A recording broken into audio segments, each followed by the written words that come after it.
Bueno, en esta segunda parte de su trabajo, de esta materia de acompañamiento en el proceso de muerte del ser humano, vamos a ver en sí lo que ya es el trabajo de un duelo, ¿ok?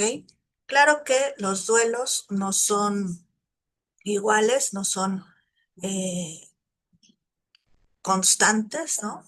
Pero tampoco podemos minimizar cualquier tipo de duelo. Duelo quiere decir dolor.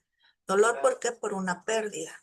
Por lo regular nosotros asociamos el duelo con la pérdida de un ser querido, ¿no?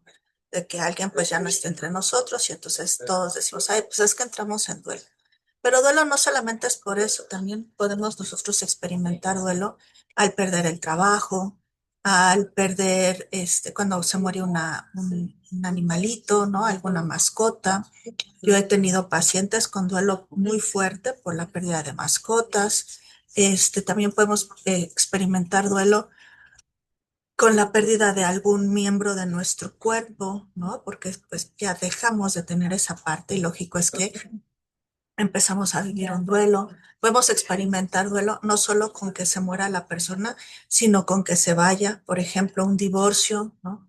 La ruptura de un noviazgo largo o de un noviazgo corto, pero que la persona fue muy significativa. Entonces, todas las pérdidas que nosotros podemos tener pueden tener un duelo, ¿no?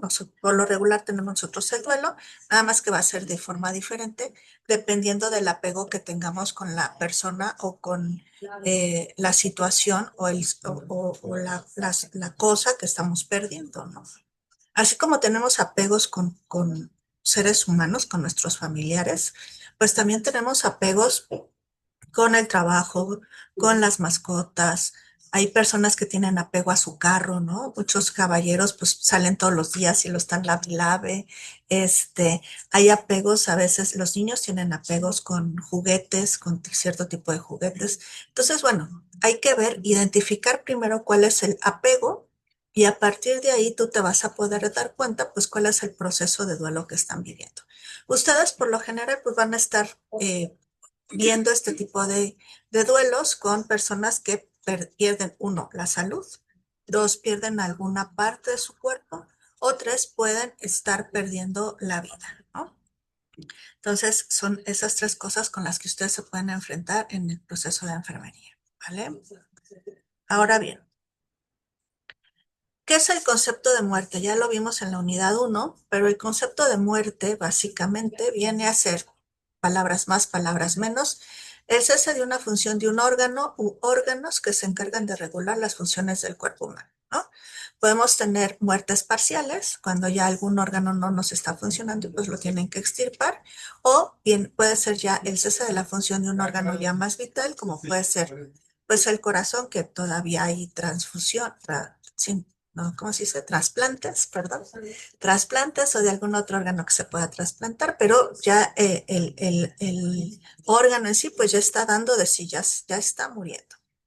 ¿Cuándo podemos nosotros hablar de una muerte general? Cuando tenemos muerte eh, completamente biológica o muerte del cerebro. Ahí ya no tenemos para dónde hacernos, ¿no? Entonces, sí es importante ver que en muerte no solo hay una, ¿no? Dicen algunos filósofos que morimos realmente todos los días, no es que de un día a otro ya muera, sino que realmente estamos muriendo todos los días. Desde que nacemos empezamos a morir, ¿no? Entonces, algo también muy certero que tenemos en esta vida, pues es la muerte. Si nosotros no tuviéramos muerte, tendríamos un concepto muy diferente de lo que es la vida. Imagínate que viviéramos eternamente, ¿no? Uno, ¿quién lo aguantaría? Dos, pues te la pasarías trabaje y trabaje, ¿no? ¿Realmente quisiéramos vida eterna? ¿No? También esa es una pregunta que nos podríamos nosotros hacer. ¿Realmente queremos vida eterna? ¿Y de qué nos serviría la vida eterna? La vida es vida porque sabemos que es finita, porque sabemos que va a llegar un momento en el que vamos a terminar con ella. Entonces, pues la idea es aprovecharla lo mejor que podamos el tiempo que estemos aquí, ¿no? Entonces, bueno, partiendo de este concepto de muerte, nosotros podemos, como te estaba comentando, hablar de las diferentes pérdidas que podemos tener. Entonces, ¿qué es pérdida en sí? La pérdida es la ausencia de algo deseado o previamente disponible, ¿no? También puede ser la respuesta universal que sucede cuando un aspecto importante de un sujeto ya no está presente. Por eso, hola Luis, bienvenido. Por eso te estaba diciendo, Jess, que pérdida, pues es pérdida a cualquier situación, puede ser situaciones, cosas o personas. Yo puedo perder, y que es como que más entendible entre nosotros, yo puedo perder a mi papá, a mi mamá, a mi hermano, y me va a doler mucho, lógico eso. Pero también podemos perder, les digo, un animalito, ¿no? Ahorita mucha gente después de la pandemia que vivía sola, pues empezaron a tener animalitos y claro que sobre de ellos vierten todas esas emociones y esas necesidades que tienen y forman o fincan un apego muy fuerte con el animalito, ¿no? Entonces, cuando el animalito, lógico es, ellos viven menos que nosotros, se va, bueno, pues hay gente que me cae en depresión mayor por la pérdida de un ser querido, que en este caso es un animalito, ¿no? Y nosotros no podemos decir menos o hacer menos ese sentimiento, porque el sentimiento es el mismo. Las cuestiones son las diferentes, pero el sentimiento es el mismo. Entonces yo no puedo decir que, ay, ¿cómo puede ser posible que tú te sientas mal porque se murió tu gatito? ¿No? O sea, no podemos decir eso. Hay gente, les decía, que pues también puede pasar duelo cuando pierde el trabajo. No sé si ustedes han sabido de personas mayores que toda su vida se la pasaron trabajando, se jubilan y a los 6 meses, un año se mueren, ¿no? ¿Por qué? Porque no le encuentran sentido a la vida, porque su sentido de vida era precisamente el trabajo. Entonces vean ustedes cómo no nada más es perder a una persona querida, sino es perder cosas, objetos, animalitos o situaciones, ¿no? En situaciones, bueno, pues también podemos hablar de un divorcio, de una separación, de un noviazgo fuerte, intenso. Claro que todo esto nos va a causar a nosotros una pérdida. Y esta pérdida pues va a empezar a generar o debemos de generar más sanamente posible lo que es un duelo, ¿vale? Tipos de pérdidas que podemos tener, objetales, ¿no? Ya les decía, un carro, el trabajo, etcétera, del entorno. Hay personas que ahorita estamos viviendo fuertemente esta situación, que no nada más pierden a las cosas, sino pierden el entorno, ¿no? Porque se tienen que cambiar de casa, por necesidades o ya sea ambientales o desgraciadamente aquí en México por la inseguridad tan fuerte que se vive en algunos lugares, la gente prefiere dejar todo, su pueblito, sus cosas, todo, porque pues llega la maña, ¿no? Y empiezan a apoderarse del terreno y bueno, pues la gente tiene que salir huyendo. Eso también es un duelo muy fuerte. ¿Por qué? Porque tú ya tenías ahí fincada tu vida, tu casa, quizás tus animales, tenías ya tu forma de ser, ¿no? Y de repente te tienes que cambiar de eso. Ahorita lo estamos viendo también con todas las deportaciones que está haciendo Donald Trump en Estados Unidos. Pues claro que el duelo de estas personas es muy fuerte. Hay personas que llevan ya 10, 12, 15 años en Estados Unidos, ya su vida es hecha allá, ya tienen allá su familia, ya tienen todo y de repente los agarran y órale, te regresas. Claro que esto genera un dolor muy fuerte, ¿no? También puede ser la pérdida de las personas, como ya les había dicho, el aspecto del yo. El aspecto del yo quiere decir esta situación yoica de mi persona que puedo llegar a perder. La amputación de un miembro, la pérdida de la salud, ya yo no poder ver bien, yo no poder oír bien, yo no poder caminar, no poderme valer por mí mismo o mí misma. Eso es muy fuerte. ¿Por qué? Porque estás perdiendo tu condición de ser humano, ¿no? Y empiezas a depender de los demás. Y en este caso, muchas veces, pues, si ustedes, del personal de enfermería, que son los que tienen que apoyar, que tienen que ayudar a las personas en este sentido.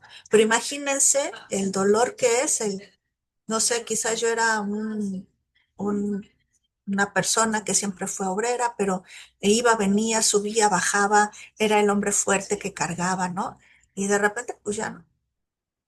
O soy la persona ejecutiva que tuvo muy buenos puestos y yo ordenaba y mandaba a todo mundo y de repente, pues ya no. Ahora pues tengo que ver qué es lo que dicen mis hijos, qué es lo que dicen los médicos, las enfermeras. Híjole, ¿no? Este aspecto de yo. que se puede perder es también muy, muy fuerte, ¿no? Y bueno, claro, lógico es por lo que todos lo conocemos, la pérdida de la vida, ¿no? La pérdida de la vida y de algún ser querido que ya no esté con nosotros, pues eso nos puede generar, todas estas pérdidas nos pueden generar duelos. ¿De qué depende el tipo de duelo? Va a depender mucho del apego que nosotros tengamos, ya sea con los objetos, el entorno, las personas, mi propio amor propio y lógico, la vida, ¿vale? Cuando nosotros somos seres vivos y por lógico, ya le comentaba a Yesenia, lo único seguro que tenemos en esta vida es la muerte. Y bueno, pues hay que ver cómo queremos morir, ¿no? Fue una de las preguntas que se les hizo a ustedes en la unidad uno. ¿Cómo quieres morir? ¿Cómo quisieras que fueran tus últimos días de vida? Y entonces, la mayor parte, el 90% de las personas me dice, yo quiero morir en mi casa, rodeado de mi familia, en un ambiente agradable. Y a ustedes, a ver, como enfermeros, díganme, ¿qué proporcionamos en el sistema de salud? ¿Realmente proporcionamos eso? Entonces queda como una ilusión, como un pensamiento ideal que podríamos alcanzar, o realmente podemos ayudar a que la gente pueda morir de esta forma. Porque hay veces, chicos, que nos aferramos tanto a la vida, no nada más a la vida propia, sino a la vida de los seres queridos, que muchas veces, yo creo que ustedes lo han visto, hacemos sufrir más a las personas que realmente lo que están disfrutando de su vida. Porque esta vida la venimos a vivir, la venimos a gozar con sus altas y sus bajas, pero venimos a vivir. ¿Qué tipo de vida es estar amarrado a una cama, amarrado a aparatos, inconsciente, dependiendo de médicos, de enfermeras, de aparatos? Eso es vida y eso es lo que estamos prolongando. Yo siempre me he preguntado si prolongamos la vida o prolongamos el sufrimiento. Y bueno, ustedes se enfrentan esto continuamente, que es la enfermedad. La enfermedad es un estado en el que el funcionamiento físico, emocional, intelectual, social, de desarrollo o espiritual de una persona se encuentra disminuido o alterado en comparación con la experiencia previa. O sea, no tiene que ser una enfermedad terminal, sino que una enfermedad es precisamente cuando yo voy perdiendo esta capacidad, ya sea física, emocional, intelectual, social o de desarrollo que puedo yo enfrentar, ¿no? Hay veces que hay enfermedades que no necesitan hospitalizarse, pero sí vas a perder muchas cosas, ¿no? Por ejemplo, la fibromialgia. La gente vive con dolor todo el día y no pueden hacer sus cosas, ya no pueden cargar, ya no pueden caminar, ya no pueden hacer muchas cosas, ¿no? Las personas diabéticas pierden funcionamiento físico, pierden funcionamiento emocional, intelectual. ¿Por qué se pierde funcionamiento emocional? Ustedes me pueden ver. Porque estás tan concentrado en tu enfermedad que te olvidas de sentir emociones. O sea, es tanto el dolor, no sé si a ustedes les ha pasado, todos están muy jovencitos y muy bellos, pero cuando se enferman, aunque sea de gripa, ¿qué voy a estar pensando en que la escuela, en que si mi novio o mi novia está a gusto conmigo, en que si tengo que ir a la fiesta el domingo? No, pienso no en nada. Estás enfermo y te centras en la enfermedad. Entonces, esto es bien importante que nosotros lo tengamos en cuenta. ¿Por qué?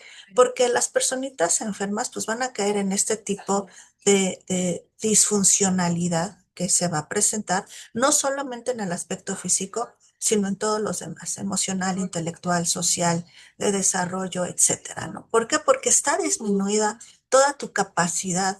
El cerebro se está centrando en la enfermedad. Entonces, es difícil que nosotros le podamos pedir a una persona que esté enferma que pues reaccione como reaccionaba anteriormente a las cosas, a su entorno, al trabajo, a la familia, etcétera, ¿no? Por eso hay muchas personas que, aun y cuando tienen enfermedades muy fuertes, como que no le hacen caso a la enfermedad y entonces pueden dedicarse a otras cosas, se siguen dedicando a su trabajo, se siguen dedicando a su familia. Y ya, por ejemplo, ¿no? Casos de cáncer que ha habido, que pues ya hasta el final, pues ya la familia se entera de que estaban enfermos. ¿Por qué? Porque muchas veces, pues El enfermo dice, pues, ¿qué más puedo hacer? Pues tratar de vivir lo mejor que se pueda, lo que me queda de vida y pues tratar de ser funcional hasta el final, ¿no? Entonces, bueno, estos términos ustedes están muy familiarizados con ellos, pero es importante que los estemos retomando. ¿Por qué? Porque enfermedad y dolor no son lo mismo. Hay enfermedades que no duelen y hay dolores y sobre todo dolores emocionales y psíquicos que no tienen una enfermedad física relacionada, ¿no? Ustedes pueden ver a personas sanas físicamente, pero que ya no tienen ganas de vivir, que ya no tienen ganas de seguir adelante, que piensan que están enfermos de todo, ¿no? Entonces, son cuestiones diferentes. Una cosa es la enfermedad tal cual y otra cosa es el dolor.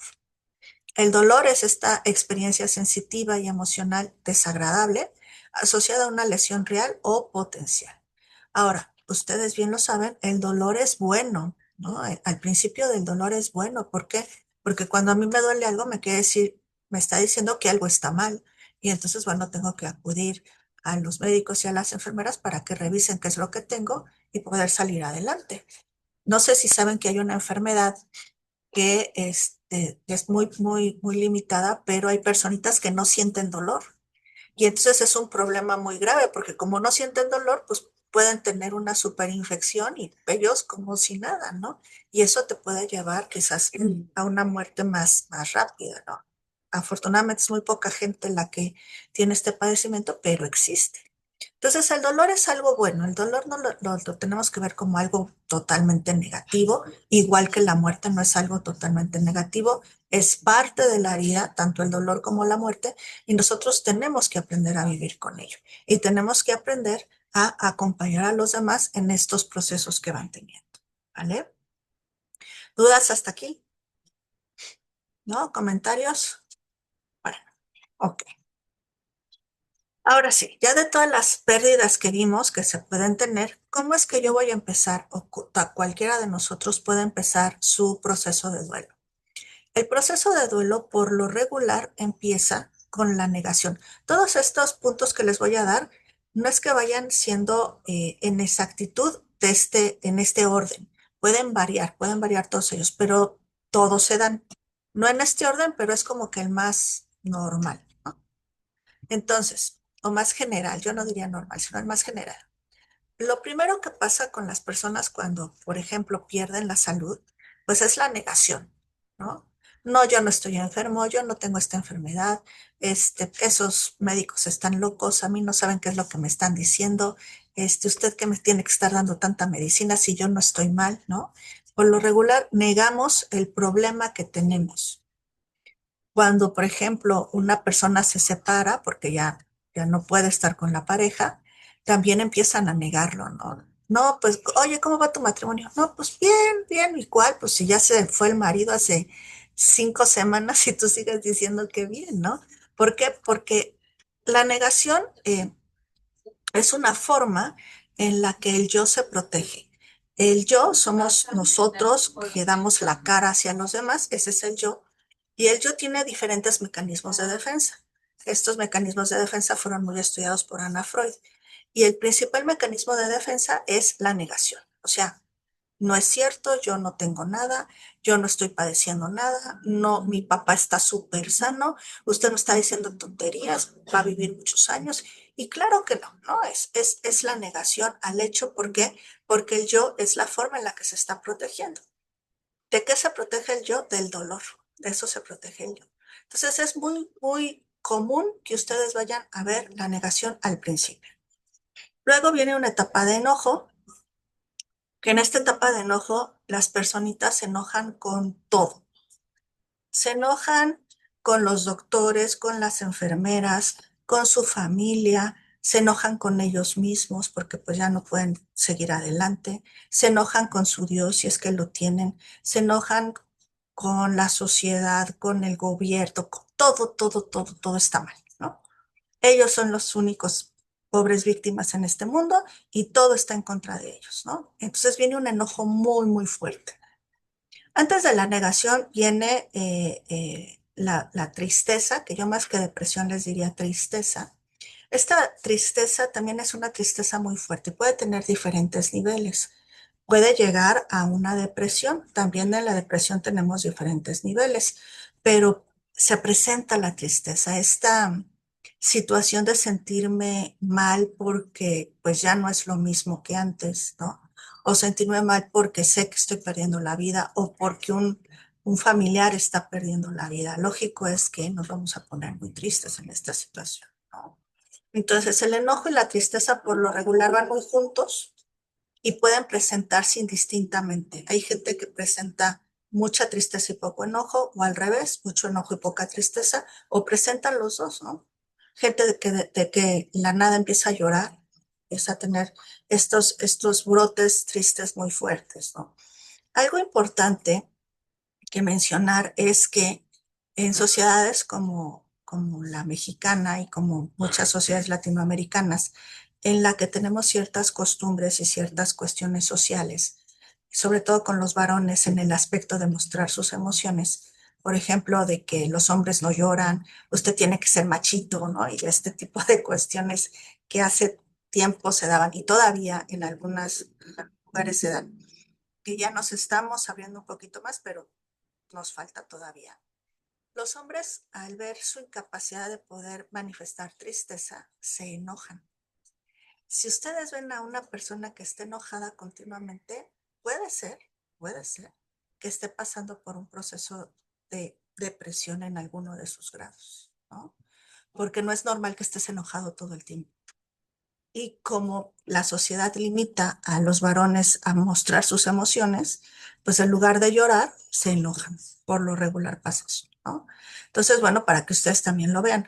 ¿Por qué? Porque pueden ustedes llegar a ver personas muy agresivas, ¿no?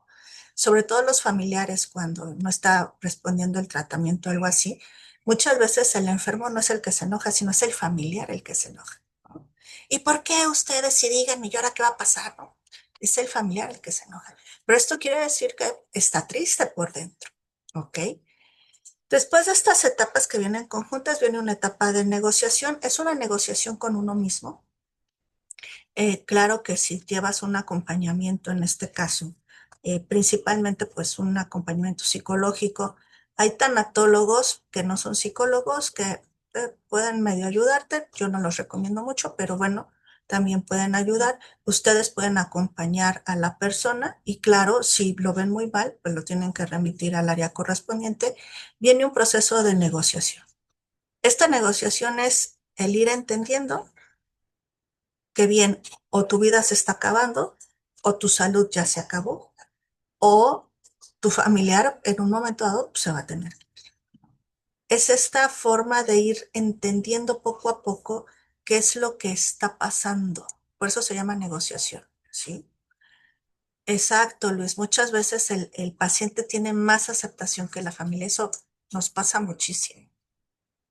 Y entonces, que bueno, no sé si lo vieron ustedes en legislación, pero ya en la actualidad, afortunadamente, tenemos la Carta de Voluntad Anticipada, que es un documento legal en el cual las personas firmamos para que en una situación ya de una enfermedad terminal o de que ya no haya más que hacer por mi vida, pues uno decide que ya no me haga nada, ¿no?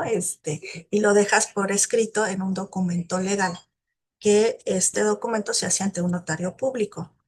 Eh, yo he trabajado mucho con el Colegio de Notarios tratando de decirles que, oigan, pues vayan a los hospitales a informar, etcétera, pero no me han querido hacer mucho caso porque no está muy divulgada esta carta de voluntad anticipada, pero ya es cuando tú decides, tú mismo decides por ti qué es lo que quieres que hagan en un momento de una situación terminal.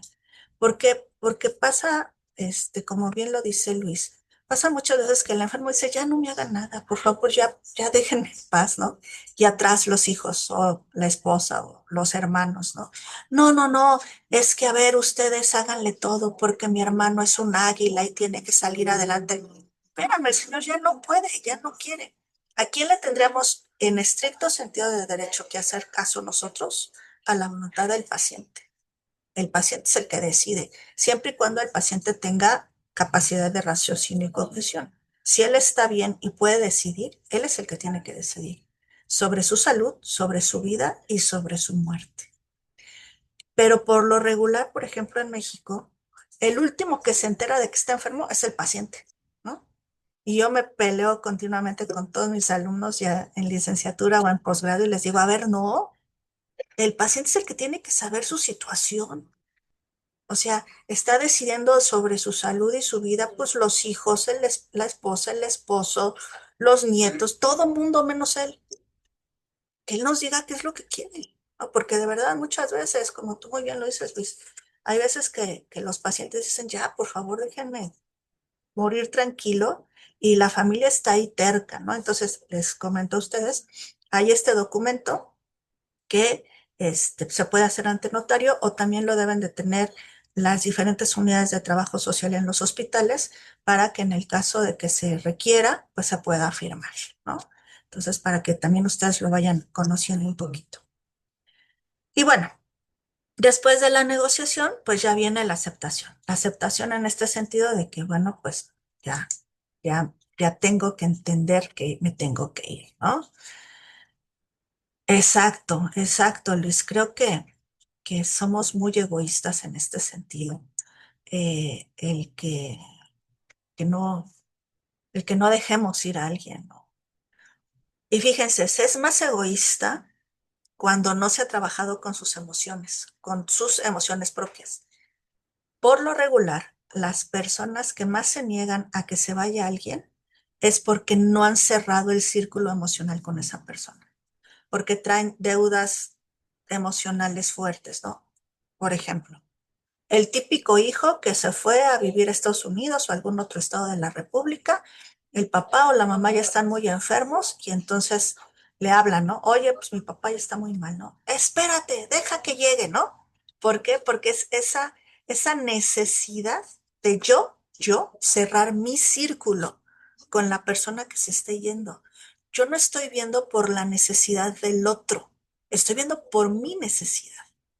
Cuando ustedes ven en los diferentes ceremonias que hay de despedida, por ejemplo, en los velorios, la persona que más llora o que más está desbocada emocionalmente es aquella que hizo algo. Pero lo más seguro, ¿no? ¿Por qué? Porque las personas que estuvieron con la personita que fallece, que le estuvieron acompañando, que estuvieron al pendiente, etcétera, de verdad, no es que bueno, puedes oírse mal, pero hasta llegan a descansar a veces. Porque el tener un enfermo terminal en casa es muy difícil, es de verdad. Y si no se tiene la preparación que ustedes tienen, que ustedes son enfermeros y enfermeras, están preparados para atender a personas enfermas, déjaselo eso a un contador, a un abogado, a a alguien que pues no tiene estudios, a ver, ¿qué van a hacer con el enfermo? ¿No? Entonces, si tú sabes manejar bien tus emociones y sabes cerrar bien tus círculos, vas a dejar ir a la persona. Yo he trabajado mucho con chaparritos con cáncer y es increíble que los niños son más sabios luego que los adultos. Los niños te dicen, pues ya me quiero ir, ya estoy muy cansado, pero no me voy porque mi mamita pues, se va a quedar sola y todavía no sabe qué hacer sola, ¿no? Y es ahí cuando dices, híjole, qué amor tan grande del niño hacia la madre. Y podríamos decir a veces de la madre hacia el niño, pero cuando vienen estos sentimientos egoicos tan fuertes, híjole, ¿no? Son lecciones de vida bien fuertes, bien fuertes. Y bueno, pues ustedes los van a ver continuamente este tipo de situaciones. Y bueno, al final viene la aceptación, que ya la aceptación es que todos estemos de acuerdo con que sí, pues ya no hay más que hacer, ¿no? Las cosas tienen que cambiar y si un familiar se va, yo tengo que seguir adelante. O pues si soy yo el que está enfermo, pues va a llegar el momento en el que me tengo que ir. ¿Por qué? Porque para eso venimos. Nacemos para morir, chicos. Nacemos, crecemos, nos desarrollamos, vivimos y nos morimos. Todos nos morimos. Entonces, tendríamos que tener una visión, yo creo, muy diferente de lo que es la muerte en sí, porque en Occidente está muy tergiversada esta situación, ¿no? En Oriente hay partes de Oriente que manejan la muerte de una forma muy, muy diferente, ¿no? Pero aquí es así como que el dolor, el quedarnos sin la persona, ¿no? El qué va a pasar, qué voy a hacer, ¿no? Es toda esta situación negativa. Pero bueno, esta es la sociedad en la que vivimos y a nosotros nos toca ir siendo más conscientes, eh, sí racionales, pero también emocionales, porque tenemos nosotros que aprender que va a haber cosas que me van a doler. Yo les digo a mis pacientes, no porque vengas a terapia quiere decir que no te va a doler. Te va a doler de forma diferente y menor, pero te va a doler. ¿Por qué? Porque es importante que te duela. Es importante que tú manejes todos estos procesos y que sepas que eres ser humano y que te va a doler, ¿no? Entonces, el dolor puede ser diferente, pero de que nos duele, nos duele. Somos seres humanos, ¿vale?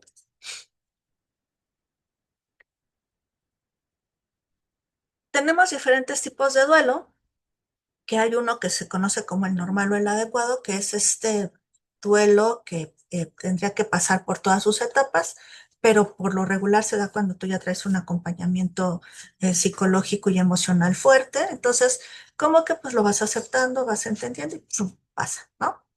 Hay duelos que se conocen como duelos anticipados. Este duelo es cuando nosotros sabemos que va a pasar algo que me va a doler y entonces empiezo a sentir el dolor desde antes. Por ejemplo, yo sé que mis papás ya están muy grandes y en algún momento dado pues se van a tener que ir, ¿no? Y hay gente que empieza a sufrir el dolor desde antes, ¿no? Entonces empiezan a hacerse más, eh, hay muchos que se hacen como que muy se adhieren mucho a las personas, ¿no? Hay personas que al contrario se separan para que no les duela tanto, pero empezamos a vivir un duelo anticipado con personas ya grandes, con personas con enfermedades terminales. Muchas veces se va viviendo este duelo, o sea, va sintiendo el dolor de la despedida desde antes, ¿no? Hay duelos que no son recomendables, que son los prolongados o crónicos. Estos duelos son aquellos que por lo regular no se trabajaron en su momento y entonces me duran, ¡pum!, 8, 10, 12, 15 años, ¿no? Conocemos o hemos visto personas que siguen sufriendo en la pérdida de su papá, de su mamá, de su esposo, de su esposa, y les pregunto, oye, ¿ese cuánto murió tu papito? Ay, murió hace 8 años, pero yo siento que fue ayer. Ese es un duelo prolongado. Ese es un duelo que no se trabajó y que sigue doliendo. Imagínate 8 años con dolor continuo. Dices, pues Madre Santa, Dios nos libre de una situación así, ¿no? Entonces, eso sí se tiene que trabajar, sí o sí. O sea, no hay de otra. Ya tendría que haber ido no nada más ya al psicólogo, sino a veces hasta el psiquiatra, ¿no? Hay otro duelo que se conoce como inhibido o negado, que es este duelo que, no, a mí no me pasa nada. Oye, es que se murió tu papá. Sí, pero tenía que morirse, ¿no? Oye, ¿no has llorado? Ah, yo ya lo entendí, ya lo razoné, ¿no? Oye, pero ¿no te duele? Sí, pero poquito, ¿no? Estamos negando totalmente nuestras emociones, que eso tampoco es bueno, y no estamos permitiendo que la emoción salga. Ahora, ¿qué pasa cuando la emoción no sale? Va a salir por otra forma, ¿no? El cuerpo es muy sabio. Y entonces si yo no me permito el sentir, si yo no me permito el llorar, si yo no me permito el enojarme mm, racionalmente, ¿no? Tampoco de enojo desmedido. Pero si yo no me permito todas esas etapas del duelo, me voy a enfermar. Me voy a enfermar. ¿Por qué? Porque el cuerpo nos va a sacar el dolor por alguna forma.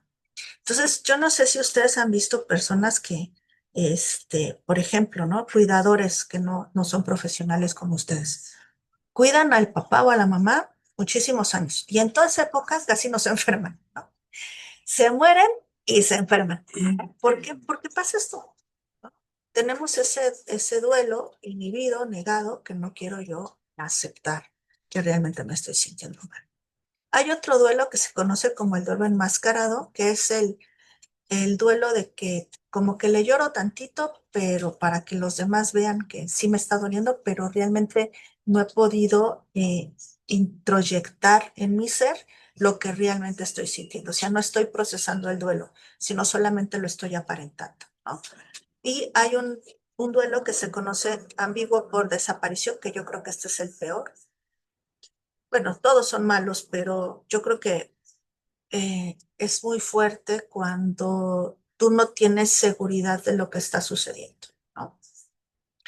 Cuando a todos se nos muere un familiar, nos duele, sí, nos duele y mucho, pero bueno, sabes que ya se murió.